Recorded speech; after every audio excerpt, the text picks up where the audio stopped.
Bene, eccoci qua, siamo ritornati in diretta. Danni maltempo, niente tasse, questo è il tema portante. Sappiate che successivamente parleremo, partendo dallo spunto della cronaca, quindi di un fatto di cronaca, parleremo della droga dello stupro, un qualcosa che è veramente pericoloso per i nostri giovani e non solo per i giovani. Bene, allora, proposte, io vorrei sentire proposte, insomma, lei rappresenta appunto il Comitato Alluvionati Veneto, quindi Presidente, come poter cambiare? Come poter non ritrovarsi l'anno prossimo con l'inizio di nuovo dell'inverno, dell'autunno, a di nuovo dibattere su questa tematica? Allora, proposte ne abbiamo fatte, ne facciamo e ne continueremo a fare.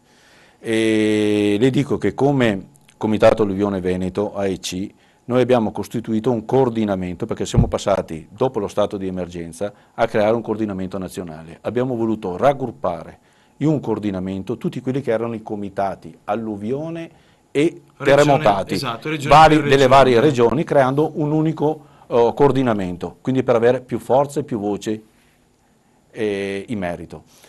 Cosa portiamo avanti? Portiamo avanti tre tipi di proposte. La prima è quella di una prevenzione, quindi il discorso sicurezza, come le dicevo. Dobbiamo prevenire quello che dovrebbero essere i danni, quindi utilizzare il discorso delle manutenzioni, i vari bacini e soprattutto creare una mentalità a livello comunale di prevenire il rischio con delle esercitazioni. Io devo convivere. Ah, questa è la prima volta che la Io sento. devo convivere, se devo convivere con l'alluvione, guardi che io le sto riportando delle parole che non sono mie, perché non mi attribuisco il merito, sono del professor Dal Paus, Sì, il quale, noi spesso sentiamo. esattamente, il quale l'ha detto, ma fin da subito continua anche a ridirlo, che dobbiamo sicuramente fare attività di prevenzione, dobbiamo convivere con l'alluvione, quindi dobbiamo mettere in atto tutte quelle manovre, tutte quelle procedure Sì, perché affinché... spesso nei vari servizi, nelle varie interviste ho sentito gente che lamentava non ci hanno detto niente, non sappiamo se cresce, se Allora, diminuisce, come comportarci. c'è una cosa... Presidente, la posso interrompere che Prego. abbiamo il sindaco di Este, quindi Giancarlo Piva, che è stato nostro ospite, purtroppo anche lui sulla questione, e so che ha un problema. Buonasera Piva. Buonasera, buonasera a tutti. Sindaco, grazie per aver accettato come sempre la nostra telefonica. Volevamo capire perché so, purtroppo ho letto che il Bisatto, un argine del Bisatto che interessa 200 metri, sta un po' franando. Che succede? Ci racconti, ci aggiorni un secondo e di insomma cosa fare? Allora, il Bisatto è stato interessato dall'ultima ondata di piena, quella di gennaio-febbraio, con una piena molto molto preoccupante, tant'è che avevamo anche allertato ovviamente la protezione civile, invitato i cittadini a portare ai secondi piani, ai piani alti, tutto il materiale, tutti i loro materiali, perché così pieno non l'avevamo veramente mai visto a memoria d'uomo nella nostra città.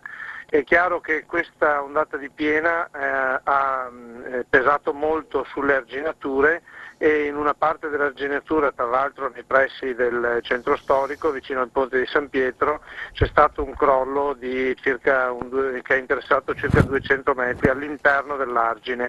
Devo dire che prontamente il Genio Civile sta intervenendo, già da lunedì sono iniziati i lavori di ripristino e questo ci consente di ipotizzare che nel giro di credo 2 mesi la situazione viene messa a regime. Chiaro che questo per noi è un grande segno di preoccupazione, perché vuol dire che se questa è la situazione in quel punto dell'argine, altri punti possono essere compromessi, come sono Esatto. pesantemente compromessi anche i ponti della nostra città. Ecco, la nostra città non vive senza ponti, se non avessimo i ponti la nostra città sarebbe chiusa e divisa dal nord rispetto al sud, e purtroppo sempre con l'ondata di piena io in questo momento ho ancora un ponte chiuso, il ponte della Girometta è ancora inibito al traffico veicolare. Su questo purtroppo nella Regione e nello Stato ci dà un segnale di attenzione in termini di finanziamento. Insomma. Sindaco, però, come ben sa, fino al 31 ottobre 2014 siete esentasse, giusto? Cosa ne pensa? Una battuta, un flash su questa piccola conquista o grande conquista? Allora, Diciamo che insomma a me fa piacere che ci abbiano dato questa possibilità per i cittadini, per chi quindi è stato, ha avuto problemi di inondazione. Il fatto di poter differire il pagamento delle imposte è già qualcosa.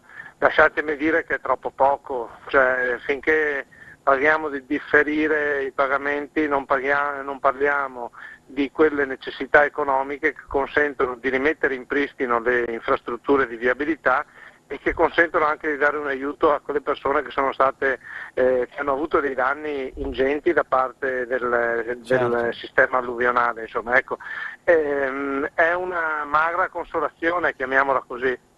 Grazie Sindaco, la saluto. Grazie Giancarlo Piva. Ok, vi Buonasera, saluto, grazie. arrivederci. Io però ho una questione, ho un dubbio. Noi ci stiamo attivando da un po', io confesso, faccio outing come si dice. Siamo attivati già stamattina, insomma dovevamo avere al telefono Maurizio Conte che è l'assessore appunto all'ambiente e protezione civile Regione Veneto. Stiamo cercando di attivarci, ci sono dei problemi con la linea telefonica. Ho un quesito da porre. Io quello che voglio capire è, tutto il comune, se è stato inserito in quella famosa lista, quindi dei 350 comuni, è esentasse, o soltanto chi ha subito danni, perché sennò che pacchia, mi viene anche un pochino da dire, cosa ne pensa? Adesso dobbiamo vedere esattamente come è stata fatta questa ordinanza, però io direi... Infatti, ci tenevo ad avere questa telefonica proprio per capire direi che questa cosa. se hanno precisato comuni, io comprendo tutti i cittadini di quel comune lì, e quindi sono tutti, presumo. Normale per me da dire, insomma, io posso capire le famiglie che hanno subito forti danni, che sono stati sott'acqua oppure sotto la neve, perché ricordiamo problemi di maltempo. Oh, ce l'abbiamo, grande il nostro Dennis. Buonasera, Assessore. Mi sente? Assessore, mi sente? Sì, la sento. Allora, avevo un dubbio io, buonasera, quindi ufficializzo, quindi Maurizio Conte, La Assessore. sento poco. Mi sente poco? Io sto alzando Sì, più possibile la voce. Dicevo, Maurizio Conte, Assessore Ambiente e Protezione Civile Regione Veneto. Noi siamo abbastanza contenti, insomma, di questa novità, appunto, fino al 31 ottobre 2014 per 350 comuni di non pagare le tasse, perché purtroppo hanno subito forti danni, sia dalla neve che, ricordiamo, dall'alluvione. Mi chiedevo innanzitutto, ma se viene inserito quindi il comune a tutto tondo, quindi nella famosa lista, anche le famiglie, anche le persone che non hanno subito danni saranno esentasse? No, solamente chi ha subito dei danni. Perfetto, volevo far capire anche questa cosa, io l'avevo questo dubbio. Perché effettivamente si può generalizzare o appunto far sì che magari qualcuno faccia anche il furbo. Però, esatto, no, siccome il nostro paese, parlo dell'Italia, a volte è famoso per le furberie, volevo puntare un pochino sulla questione. Prego, Assessore. Però io sarei stato più contento perché lei ha detto non si pagano più le tasse. No, le tasse si pagheranno qualche mese più in là. Esatto, in ritardo, dopo, posticipate. La differenza che invece avremmo voluto vedere magari il governo Renzi nel dire non pagate le tasse perché quello è un acconto che vi viene già garantito su quelli che possono essere stati i danni.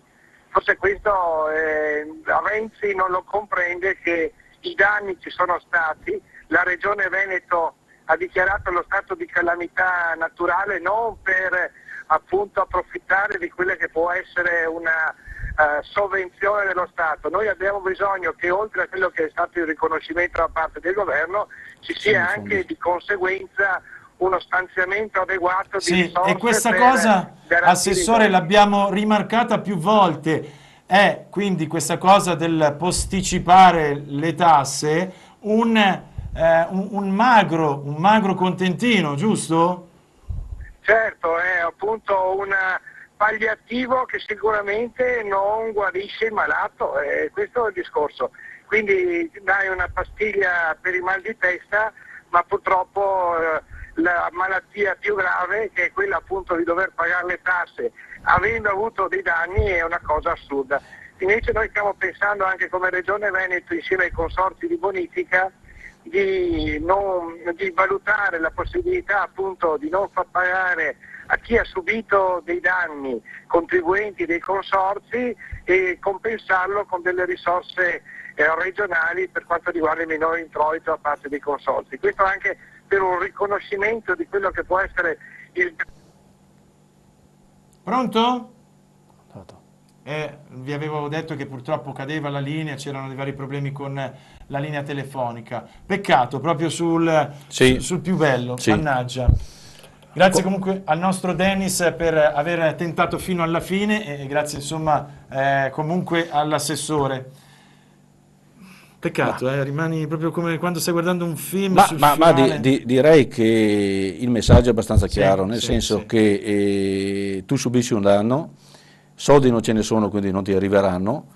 Diciamo che rispetto a prima la differenza è che perlomeno mi ricordo di non farti pagare le imposte per 6 mesi. Però l'assessore stava dicendo... Sì, e anche i consorzi. Però esatto. il consorzio quei soldi li ha presi, li ha percepiti e il servizio alla fin fine è stato quello che abbiamo visto. Certamente.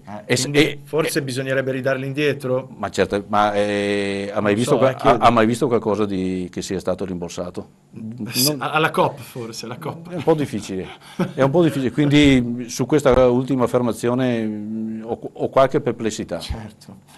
Allora io devo salutarla, ringrazio quindi Rosario Maccarone, Presidente Comitato Alluvionati Veneto A e C Italia. Grazie per essere stato qua con noi, grazie per aver accontentato la mia richiesta, perché so che deve correre adesso per altri impegni.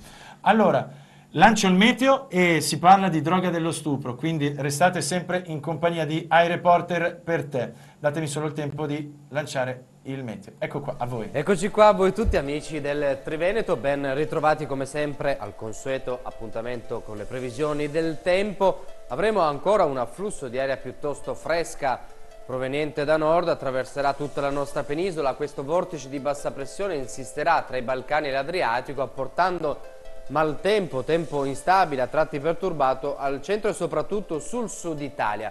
Sul nostro territorio invece la situazione sarà più tranquilla, con cielo sereno al mattino, poche nuvole sul Trentino Alto Adige, vedete pochi cambiamenti tra Emilia Romagna e Triveneto. Attenzione però, nel pomeriggio si affacceranno delle velature a partire dal Friuli, Venezia Giulia, velature che poi si estenderanno un po' su tutto il territorio entro sera. Non escludiamo sull'Alto Adige qualche scroscio di pioggia. Vediamo le temperature, anzi prima vediamo cosa succederà dal punto di vista dei venti, perché rinforzeranno sui rilievi appenninici ed alpini. Su zone pianeggianti invece tra il debole e il moderato da nord-ovest. Rinforzeranno sui rilievi da nord invece. Vediamo le temperature minime stazionarie, sempre piuttosto fresche a risveglio, temperature massime comprese tra i 20 e i 23 gradi centigradi. Per ora è tutto, buon proseguimento di settimana cari amici del Triveneto. Arrivederci.